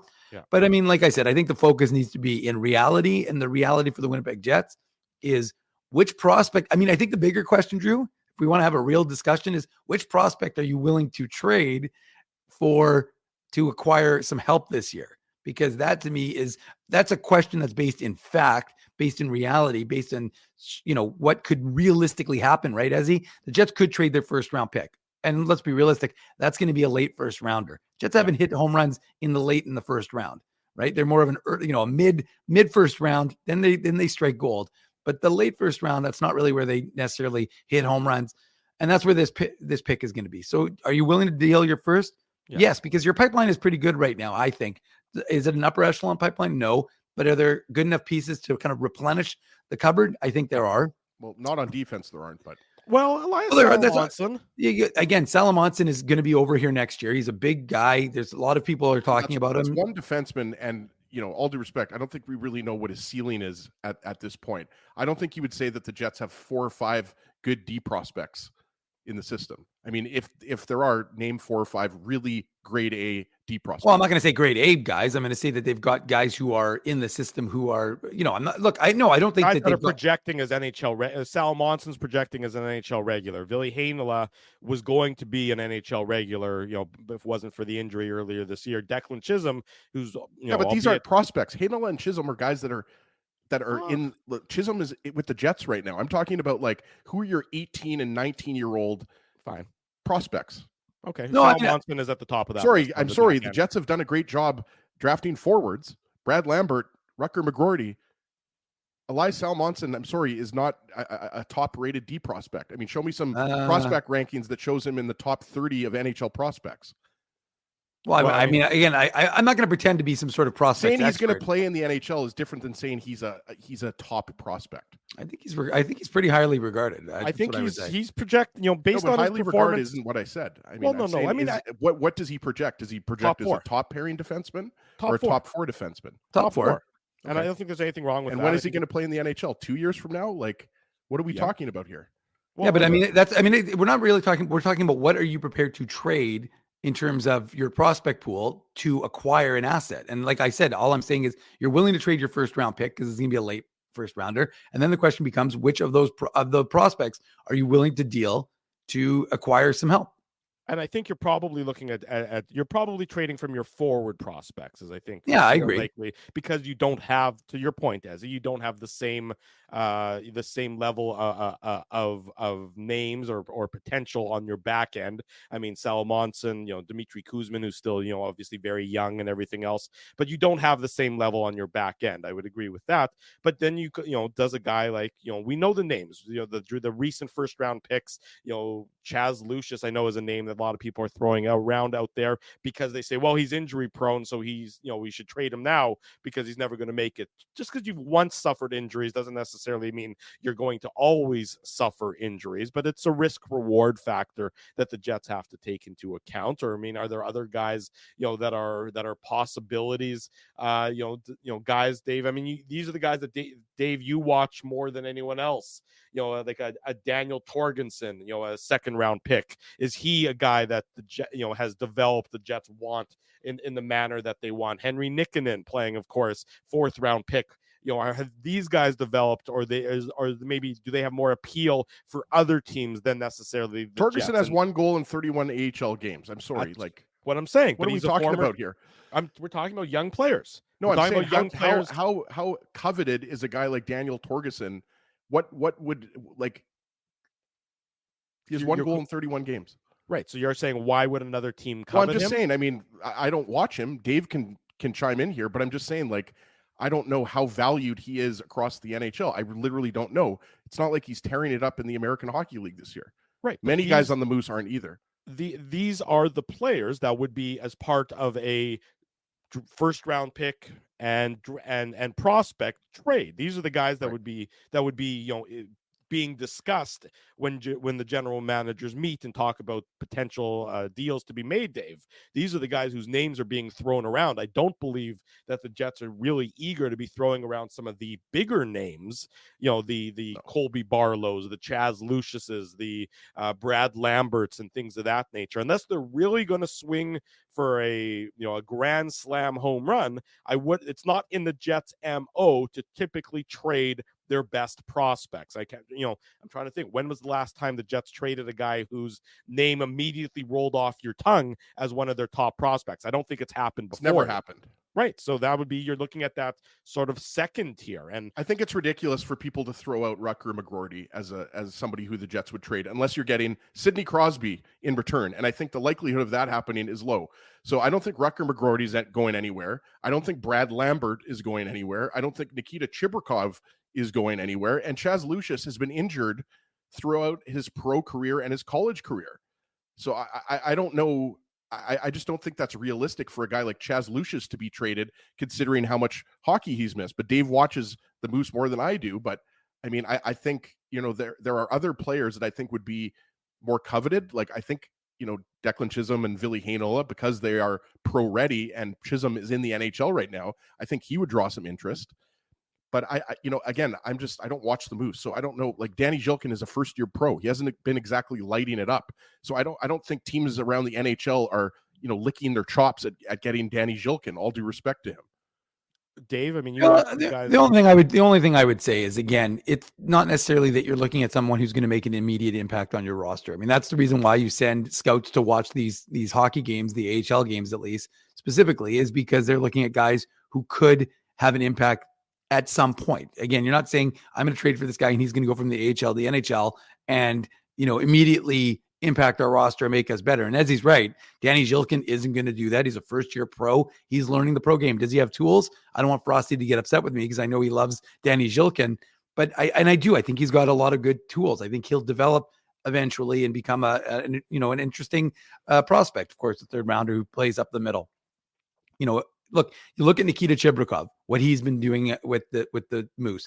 And yes, obviously the Moose haven't had a lot of success with their current 11-game winless streak. But Brad Lambert, a guy who's just coming off of injury, he got back into his first game. He's going off to the AHL All-Star game. Again, it just becomes a function of what the Jets kind of move the Jets are trying to make, right? That's what we have to be realistic of. Are the Jets going to swing for the fences, as some folks are saying, or are they not? And if they're going to, as he's right, Rutger McGroarty's name should never even be mentioned. Because unless you're bringing back Sidney Crosby, it's not someone who's even watched the World Juniors. It's not even that. I mean, just you're right, Ezzy. Has anybody watched the University of Michigan? We just had Colby Cohen on last week. Like, Rutger McGroarty has such a high ceiling. Like, unless you're getting Dave, like throw out any big name you want. I don't even think the Jets would even consider for a second trading him for a guy like Elias Lindholm. No, I don't even think that's an option. So unless it's a Sidney Crosby or a top 20 forward in the league, I think the Jets value him that highly that I don't even think they're considering for a second trading him. I really don't. You're absolutely right, and that's why I said that earlier in the chat. As I said, just take his name out of your mouth. Don't mention it, because it's not a player who the Jets would even entertain for a second, I don't think. And again, I believe the same with Lambert. I think that they like what they're seeing and they like the development up the middle. And so I think that they'll be loath to try and to move someone like that. Nikita Chibrikov is developing well. One name that's been popping out a little bit is Dmitry Reshevsky, the 2021 fifth rounder. He's had back-to-back good seasons in the KHL. Right. He's been a producer, but I'm just saying, like, I just saw his name yesterday. Sportsnet wrote an article about some of the chips that are you could maybe see move. Whether he significantly moves the needle, I don't know, but he could be a piece that moves some, gain some interest. If he doesn't see a fit in Winnipeg, you could potentially trade him for it as an asset. And the asterisk around Reshevsky, of course, is that, the question is a team in the NHL ever going to get him to come from Russia? That's what sort of is the great unknown with him, is that he's under contract, I believe, for 2 more years, if I'm not mistaken. 1 more year. Okay, Dave's saying 1 more year. That he's under contract in Russia. And does he want to leave home to come play in North America? And that is, when the Jets, look, if he ever comes over and he's still a member of the Jets, then it's really a tantalizing prospect because of what he's been able to produce at the the KHL level, which is a decent level of hockey. Do they have to bring Eric Odell with him because that's been his consistent line mate with Dynamo? Sure, why don't we'll bring back a whole bunch of old Jets players from back in the day. We can who else? Maybe is Randy? What's his name? Randy Jones? Was that his name on the back end? Come on, Drew. You could have done better than that. At least pull out like a Spencer Mahachek or something. Yeah, Spencer Mahachek would have been a better one. Sorry, Ivan Telegan. Is he still under the Jets? It's funny. The Jets still technically have his rights. There you go. That's a guy who is disappeared from the lips of any hockey watchers here in Winnipeg for the most part. Look, it's not in the Jets' MO to really trade from their biggest prospect pool. That's what we've talked about, in the last couple of minutes.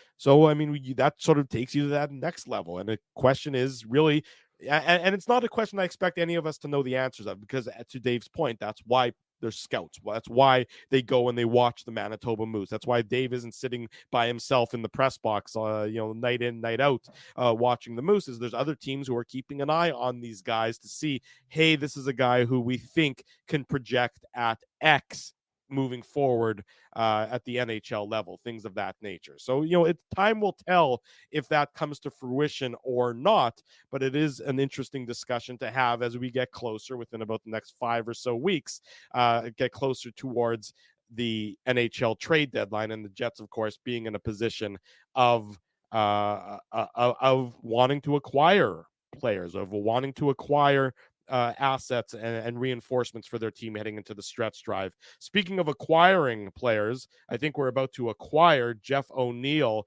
our very good friend from TSN 1050 Overdrive. I believe the O-Dog is here. Jeff, good morning. How are you, buddy?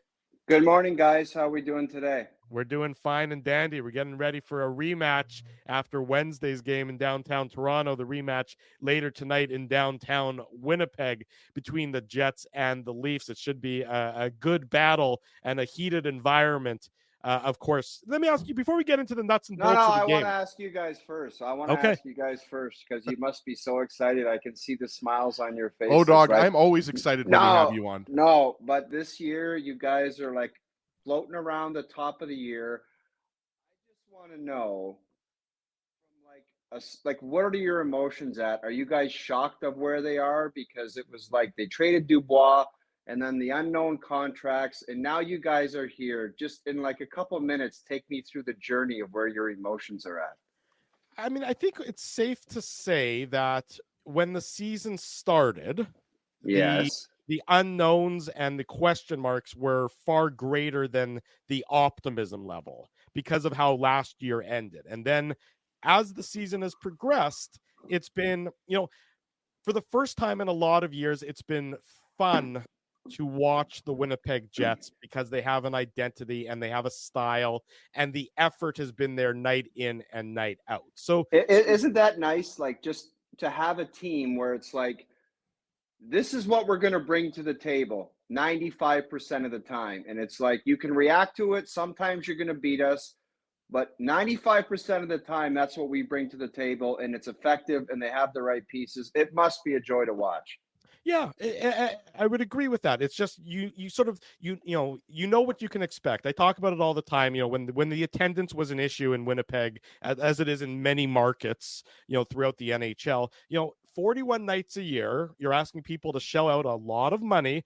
And how many of those 41 games, at least from a Jets fan's perspective, over the last couple of years, were you getting your money's worth? There'd be, efforts that would be lacking. There'd be games that would just be absolute dogs. No offense. There would be times where you'd say, what am I paying for? Whereas this year, you shell out your money, you're getting a decent quality. Not always going to be a win, but it's going to be a decent night out and a decent quality of entertainment. And I think that is what people have been sort of clamoring for on a regular basis.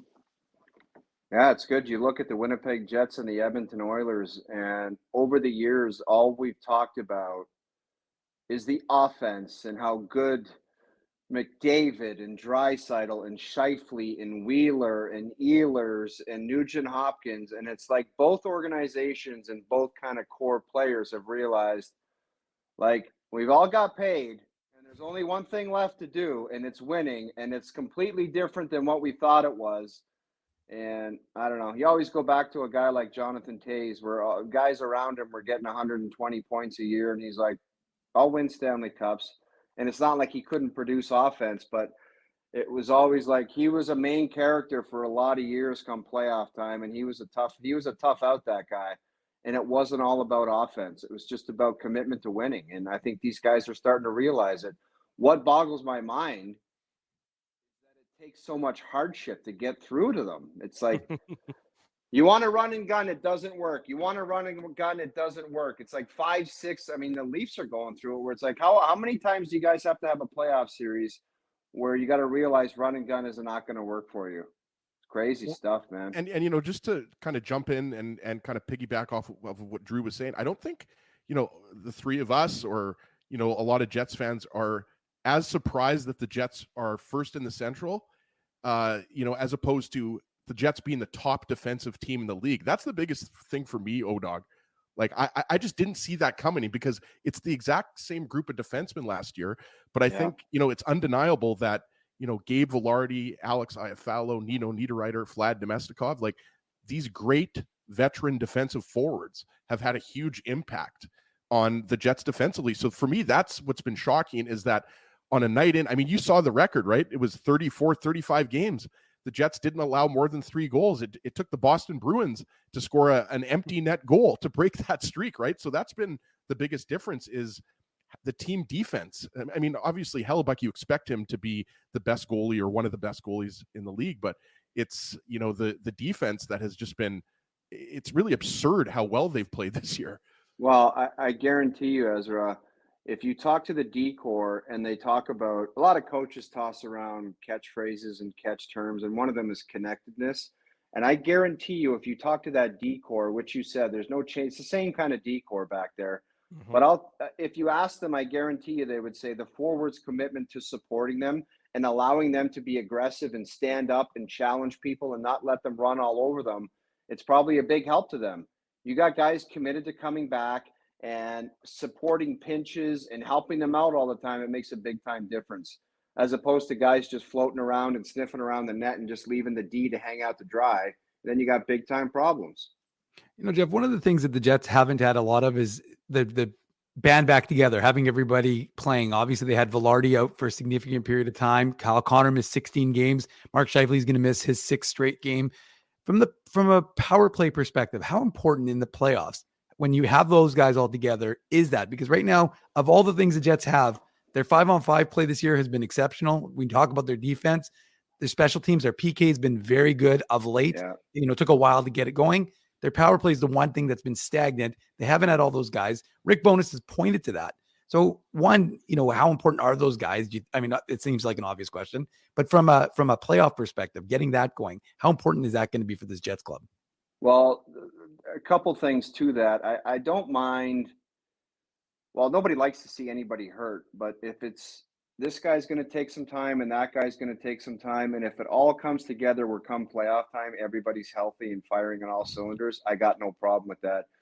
And the other thing about the power play is, and I do it every year, you know, me and Bob and Duffy talk about the importance of the power play in the World Juniors, where it's like, if you don't have it in a game where you go into a tough environment, it's like that power play is so important to help you out in a game where you might not have your best stuff 5-on-5. It's like your skill guys, it's their opportunity.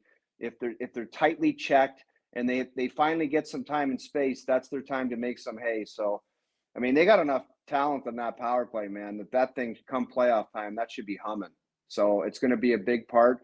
And the other thing, guys, is like, and I don't know if you realize it or find the same, but I find there's so many damn penalties called in today's game. It's embarrassing. Like, I get it. That Gallagher play the other day, you got to get it out of the game. But there are so many times where a guy will accidentally just step on a stick and there's a tripping call, or barely touched. Like, and I know you can't do the can opener or anything, but I've seen a bunch of penalties this year where a guy would just stick his stick out and it's like 2 minutes for tripping against a guy that's 6'4" and 230 pounds. It's like, what are we doing here? Like, what league is this?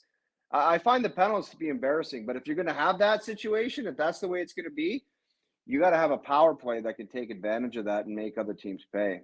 Yeah, no question about it. And the Jets power play has not been able to do that this year, which has certainly been a topic of conversation here. Jeff O'Neill, the O-Dog, is our guest on the Illegal Curve Hockey Show Saturday morning ahead of the Jets and the Leafs second half of a back-to-back situation between these two teams. When you played, Jeff, when you go back to your playing days, when you played a team 2 games in a row, how much of that lingering resentment really, carried over? Was that sort of more of a storyline than it wasn't a reality, especially with, really the 2 days off between games? I get it if it's within a 24-hour period, but, do you think that there's still really, is there a boiling over factor from one game to the next when there's this many game days off between? The hatred and the holding a grudge has definitely gone away. Mm-hmm. I guarantee. Do you remember like the Pionk incident with Marner a couple years ago? Like, and I hate saying back when I played, but I have to because I have to revert to that. It's like that Pionk situation. It would have never been let go by the characters that I played with. It was like Pionk would have the most miserable night of his life every time for the next 7 years after that game. Same with the Jason Spezza hit. There would be somebody to pay. Who did he hit where he needs somebody, didn't he? Was it Pionk? Yeah, it was Pionk he hit. Yeah, so like that kind of garbage, it would linger on for years. Like I can remember sitting on the bench beside guys where it was like, yeah, 3 years ago he slashed me and I had to get him back for that. Like stuff lingered and hatred went on forever. But these guys seem to forgive and forget, which I'm totally fine with. I mean, everybody just wants to see like a good hockey game, but there was nothing the other night that would sense that there would be some bad blood tonight. No. It was like, and I think the one step the Jets have taken where it was like they got key injuries, guys out, and it's like they still took it to Toronto for the majority of that hockey game. It's like, and that's from Rick, and that's from the coaching staff where it's like, we don't care what the lineup is. This is how we played, and they still dominated the hockey game. That's when you know you got a team that means business and they're serious, and I think they're going to be poised to make a run. The only thing that sucks is like they're probably going to get a heater team in the first round, and it's like that's what I don't like about this setup. It's like, I don't know. I guess you got to go through them anyway, but man, you want to get some garbage team that limps into the playoffs and beat the pants off of them, and then maybe get a heater team and make it last a little longer. We talked about the Kings earlier, right? And I don't know if you saw this stat. The Kings have only won 2 of their last 15. And somehow they're in a wild card spot. Like, I don't even know how that's possible. You've got now the St. Louis Blues, I think, are 1 point behind. They've won 4 games in a row, right? And, you mentioned the Oilers earlier, who have obviously, speaking of heaters, I mean, it's incredible. I was totally wrong about that.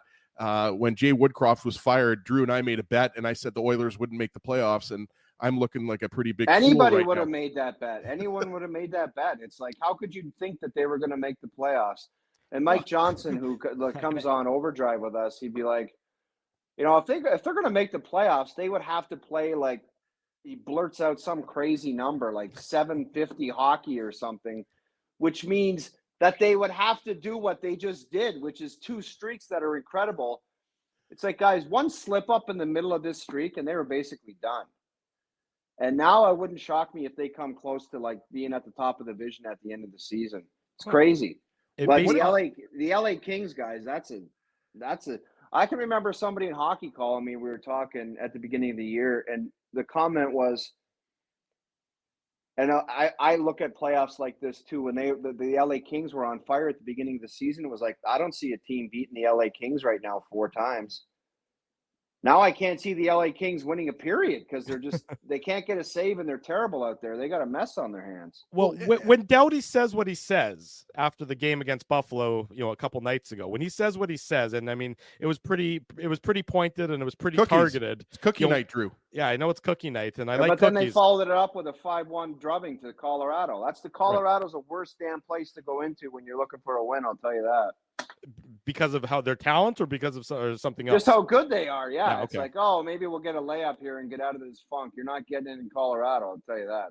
Yeah. So, but when Doughty goes and says what he says, and then you respond with that kind of effort, I mean, how is it not, sort of the proverbial 5-alarm fire, especially when the guy you bring in, I mean, Pierre-Luc Dubois, who, of course, here in Winnipeg, people are certainly, I think, engaging in a little bit of Schadenfreude watching him. But I mean, is it just not completely, it just seems like a complete disaster there right now. Guys, I'll tell you what, I'm a goalie hater. And I think you guys have Hellebuck every night. Like you guys see a guy that's a stud back there. It's him and Demko, the two best goalies in the league this year. Mm-hmm. And if you don't have that, like LA needs a save. Like they need a goaltender to go in there and win them a game. Like just to get some confidence and a good feeling. And if you don't have that, you've seen a lot of tire fires this year, and I would guarantee you a lot of them are connected to goaltending, where it's like, and I say this all the time, it's like you have a solid goaltending performance. You know how much video time that saves? Because if it goes in the net, the coach is like, look at you in the corner, you missed your check here. But if he makes the save, it's all kind of swept under the rug. And there's problems that are going to be there that might ultimately come back to bite you. But one time you need a goalie to get you out of a game. Like they're not getting a save. And I don't know where the hell they're going to get one because they got one guy injured, and I don't know. And I'm not blaming it all on goaltender because I'm sure Doughty calling out his teammates, it was probably there's something to that. But man, you need a guy to win you a game. Like, have you guys not seen a couple times this year where Winnipeg maybe didn't have it and Hellebuck bailed their asses out? Probably did. Maybe once or twice anyway. Yeah, I'm sure Doughty would love to have Jonathan Quick back there again. I wanted to ask you about Corey Perry. Because, I mean, I realize he made a mistake in Chicago, and there was a bunch of BS that we all know, the rumors and everything like that. But I thought it was really I've always been a big Corey Perry fan. I just love the way he plays hockey. What has he played? Over 1,200 games, Stanley Cups, everything like that. I realize it's easy to hate a guy like that. But the reality is, I think you'd agree, everybody would love to have a Corey Perry on their team. I just liked how he took ownership. He said, look, I made a mistake with Chicago. I sought some help. Like he got some help for some of his problems. And I thought that was admirable that he owned it. And I think that's a great acquisition. And I think a lot of people were looking at that and saying, why would the Oilers acquire Corey Perry when they're winning all these games? But I mean, is he not a perfect guy that you want to have for a playoff run? Well, a couple things. Everybody would like a guy like that. And I have no idea what happened in Chicago. And I'm not going to make any judgments. But the bottom line is, if he's done the right things to make a correction, I don't believe that people should be tossed in the garbage dumpster if they screw up. And it's just like you're never to be seen again. I really don't believe in that. There's a lot of people outside of sports that they get a chance, they try to help themselves, they try to be better. And like I said, I don't know what happened, and I don't know if something's going to pop up in the future or what, but everybody in hockey has always supported Corey Perry. He's been a big part of teams. He's a winner. He's done a lot of great things, and hopefully he's just got it together, and he's trying to do the right thing moving forward, because that's all you got left. He screwed up, and like I said, I don't know what he did. I don't know how bad it was or what the level of concern there should be, but all you can hope is that the guy's moving on. He screwed up. He tried to make amends for it. He's going to do the right thing. But as far as the player himself, Edmonton is trying to look at guys where it's like, come playoff time, this guy's been in the trenches, probably be on the second power play unit, be a guy that's just a pain in the ass, will score some big goals and help them win. So, as far as the off-ice stuff, you got to just hope that he's moving on from that and hope that he contributes come playoff time and scores some big goals. Jeff, the Jets fans, that when they're bringing it back to Winnipeg, when you look at the teams that have won the Stanley Cup in the past, you look at these big hulking defensemen, you look in St. Louis had it, Vegas had it. The Jets defense, if there's one thing about them, with the exception of Brendan Dillon, is that they're not big. They're not bruising. Is that a key element that Winnipeg is missing? Or do you think that with the way, the style that this team plays, that can overcome that sort of limitation? I think it's mandatory. You look at Tampa ×2, Colorado, and Vegas, just big, lanky guys, and it just creates disruption in their own zone where, they put out fires easier and there's less passing, and it's just, you disrupt cycles. And I don't know, guys, like I've never considered Chevy to be kind of that all-in guy, but if you just look at Colorado when they won the Cup, they just went out and they got a good forward. They got Josh Manson. Mm-hmm. Like maybe it's the year where it's so difficult to win. You just have to say, I got to take a chance here and do something and try to be aggressive.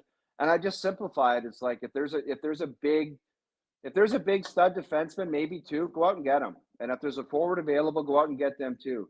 Because maybe the players who have been around there long enough, like Hellebuck and Scheifele, maybe they deserve an opportunity. So, but I think that big decor back there that's big and nasty and tough in front of the net, where you already have that goaltender.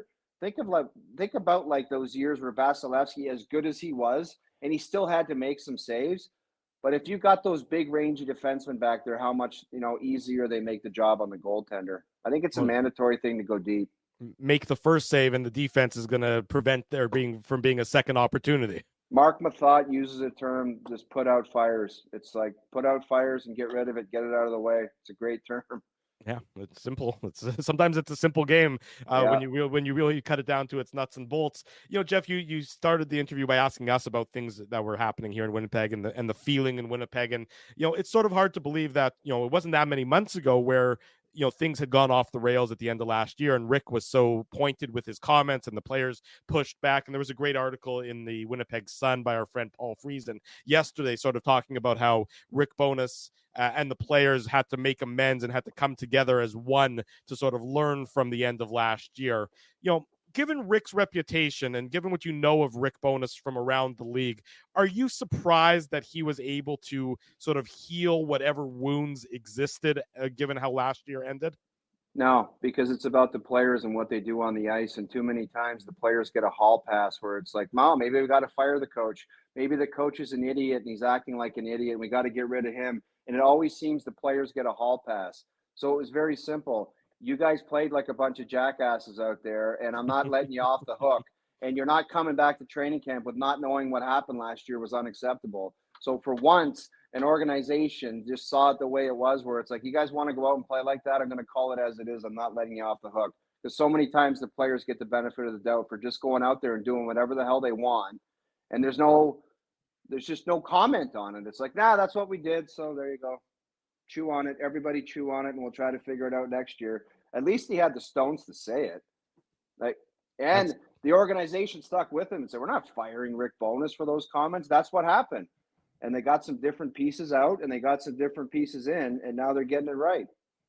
Perfect for me. O-Dog, I wanted to ask you about the Red Wings, because I feel like, I don't know if a lot of people are talking about the Red Wings out east in Ontario. Obviously, Detroit's a lot closer, but I mean, the Leafs and the Red Wings are battling for a wild card spot. Right? They're both in a wild card spot right now. You just had to bring that up. No, I mean, I'm not a Red Wings fan. No, it's not that at all. I just feel like I haven't heard any, but this isn't I'm not a mainstream media conspiracy theorist. It's not about that, but I just look like a guy like Alex Lyon is putting together an unbelievable season in net. I mean, I've always thought, Dylan Larkin is an underrated forward. Obviously, former Jet Andrew Kopp is there. So is Ben Sherratt. I guess, what is kind of your take on Detroit, and why aren't, I guess, more people taking them seriously in the East? Because they're one of those teams that have done so much losing after the immense amount of winning they've done in the playoffs, 23 years or whatever they did in a row. And then they just found a way to just disappear and fade into the standings, the bottom of the standings. So it's one of those teams where until they do it, they won't kind of get props, because it just seems like, and I think Stevie's tried to add talent and grit and leadership and all that stuff. And it's like, it hasn't worked year after year because they just keep falling short, and they went out and got Kane. So they're one of those teams. I know they definitely got people's attention in the East because they're right there in the standings. But until they actually do it come the end of the regular season and they're in, I don't think that, they're technically going to scare anyone, or they're going to garner a whole bunch of attention until they actually do it. I'll guarantee you they got the Leafs' attention, though. Jeff, I want to ask you about changing a captain and how impactful that could be in a locker room. And so, I can specifically ask you about Winnipeg, but I'm not asking you because you don't know what's going on there. But going from a guy like Blake Wheeler, who was wired differently, to a guy like Adam Lowry, how much of an impact can that have on the room? And we're seeing it, I guess, a little bit on the run, but what, from your perspective, from a player's perspective, what kind of change does that have to change, or is it something we talk about, but it really doesn't change what's going on in there? Well, I don't know what Blake Wheeler was saying in the locker room, but there's a chance that people are like, thank God we don't have to hear that guy kind of lead the charge anymore, because we didn't like what was coming out of his mouth. And I'm not talking about pregame speeches. There might have been other things behind the scenes. So it seems like Adam Lowry is just kind of the old school leader. And I don't know how much of a raw guy he is, but it seems like he just leads on the ice. And when the puck drops, it's be ready to play and play hard and do the right things and play the way the Winnipeg Jets play. So it might be just something as simple as that. Where Blake Wheeler, there might have been stuff behind the scenes where younger players, and I don't know who else, might have been like, thank God we don't have to hear that anymore. And we just got a simple, hardworking guy that plays the same way every night. And that's a great way to lead because it's very simple and it's effective at the same time. Jeff, last one for you. Obviously, the Jets and the Leafs, the rematch later on tonight. You look at the Leafs; they're in that wild card spot. I mean, to me, I think the most significant stat. I just say it again. I had to say it again. You're not going to like this one any better. Is the number of regulation wins that the Leafs have had this year? Is there any reason to think my Wi-Fi is screwing up? My Wi-Fi is screwing. Is there any reason to think that the Leafs are going to step up when it matters most, or do they just scream sort of paper tiger to you thus far this year? You know what? They keep getting extensions because everybody in hockey says by American Thanksgiving, we know what we got here. We make the assessment, and it's that's what it is at American Thanksgiving. But with these guys, it just seems like, we're still trying to find our identity. We're still trying to put it all together. We're still trying to do this. But I don't know, man. You got to, you don't have a whole lot of time left. So it seems like they're just kind of teetering on the fence where it could be a 2-week positive stretch that gets them in, or it could be a 2-week negative stretch that costs them the playoffs, which is, I didn't think we'd be talking about that right now. I thought that Bertuzzi was going to be a lot more effective. I didn't know that he wouldn't see one sniff of the power play time, which is greatly impactful for an offensive player. They just can't seem to put it together, and their defense core is struggling mightily because there's just not enough talent back there. You talk about big, rangy defensemen. There's three of them a night that seems like they struggle, and it's very costly. So I don't know. They're going to have to pull it together. It might cost them the playoffs. And maybe the idea of that, scaring the hell out of them missing the playoffs and dealing with people like me talking about it every day, might scare them enough to putting it together and they get in. Last one. Sorry, I lied. John Tavares, he's in a significant slide, a significant slump. The O for next to his name on the stat line has been going on a couple weeks now. What are you seeing from him? And is it just a blip, or is it something more significant? It's more significant. It's 20-something games without a 5-on-5 goal. That's not good. Mm-hmm. That's what third and fourth line players do. He's having a difficult time moving around out there. And it's not like he's been taken off the power play either. Like, he goes out there with Austin Matthews, Mitch Marner, William Nylander, and Morgan Riley for basically a minute and 50 seconds every time. And he's still not producing. So it's a massive problem. And he could be a key guy in flipping the switch for the team and himself, because if he doesn't get it together and start producing, it seems like Matthews is there every night. William Nylander needs to play better too, because since the ink dried on his contract, he's turned into ninja dust on everyone. So he needs to wake up too. So John Tavares, if he does, like I said, it's not all him, but he could be a deciding factor of what happens here in a couple months. Okay, Jeff, sorry, Drew. I have one more for you, Jeff. You've been at the NHL All-Star Game. Do you think the Leafs have enough representation at this year's All-Star Game? You know what? I thought Tavares was going to slip in. You know what? The way it should be every year, and it's not just because it's in Toronto, and I could care less. I'm not going to be anywhere around it. It's not our property, and I'm not going to the game or anything. But it's like, just for the fans that are going, the home venue. Yeah. If somebody doesn't want to go, just tell the league and let somebody from the home team play in it. Like, because I think the game's turned into a disaster. I find it embarrassing to watch. Like, I think it should be 5-on-5, and the winner of the 5-on-5 All-Star game gets a couple $1 million, and that's maybe the only way, which is pathetic. Why Gretzky and Lemieux cared about it so much in the 80s and 90s. And they made it into a spectacle and a great game, but it's just people stopped caring about it. Why every other All-Star game seems like like the NBA, it's like the best players and all the superstars, past and present, they got to be there. It's like the place to be. The NHL is, God, don't pick me. I want to go to Cabo. I don't know why that happened or what the hell happened, but that's the way it is. We'll maybe they can build a rink on the beach next time, and then they'll get some people to show up there. And who knows, as maybe a couple of guys pull the chute and a couple more Leafs get in there, pal. Go Leafs. Jeff O'Neill, the O-Dog. Thanks as always, Jeff. We appreciate it. Enjoy tonight's contest. We'll do it again real soon, buddy. All right, guys. Always enjoy being on with you. Cheers. Thanks. Take care, Jeff. There he goes, the O-Dog, a great friend of ours for a number of years here on the program. We take our final commercial break, then we wrap up the Illegal Curve Hockey Show, set the stage for later today in the Illegal Curve post-game show. Don't go anywhere. Drew Mandel, Dave Minuk, Ezra Ginsburg with you. Keeping Winnipeg laughing for over 30 years. Rumors, Canada's longest-running comedy club, bringing you the biggest laughs from the best comedians on the planet. Jerry Seinfeld, Chris Rock, Jon Stewart, Dennis Miller, Brad Garrett, the greats, and all the up-and-comers too. When was the last time you laughed out loud? Make it a great night out with friends, or book your office or birthday party. Even a fundraising event at Rumors. Get all the details and dates on upcoming shows at rumorscomedyclub.com. Whoa, Ezzy, everything okay? You look stressed. Of course I'm stressed. We're moving, the house is upside down, the kids failed miserably at packing the fine china, and my life is in chaos. Chaos! Yes, that does sound like a problem. What am I going to do? Ezzy, relax. Rolly's Transfer Moving and Storage is the answer. With 60 years of experience in moving Manitobans and a track record of exemplary customer service, one call to Rolly's and your stress is gone. No job is too big or too small. Just visit Rollies.com and they will take it from there. Thanks, Dave, and thank you, Rollies Transfer Moving and Storage, online at Rollies.com. Hey, Drew. Ezzy, whoa, what a smile! Yeah, I got my crowns done at Linden Market Dental Center, and they whiten my teeth. I see. They're so bright that every time I smile, they go, "We have hockey tonight. Do you have a mouth guard to protect those pearly whites?" I sure do.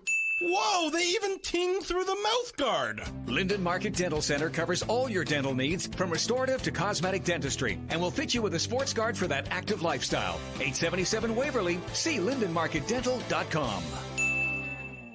This January at Boston Pizza, every day is Pasta Tuesday. That means BP's famous pastas start at just $11.99 every single day. Create your own or go gourmet for just a few bucks more. Come on in for Pasta Tuesday pricing any day. Only this January at Boston Pizza.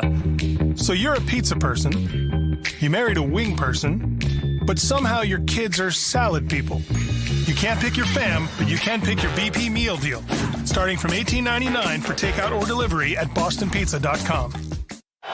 We did it again! You're on fire, man. There's power in a handshake. After a great game or great deal, it shows professionalism and respect. Two qualities Zappia Group Realty take pride in.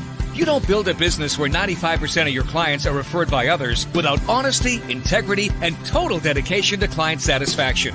To sell your home for more in less time, shake hands with Frank and Mauro Zappia of Zappia Group Realty. Get started at ZappiaGroup.com.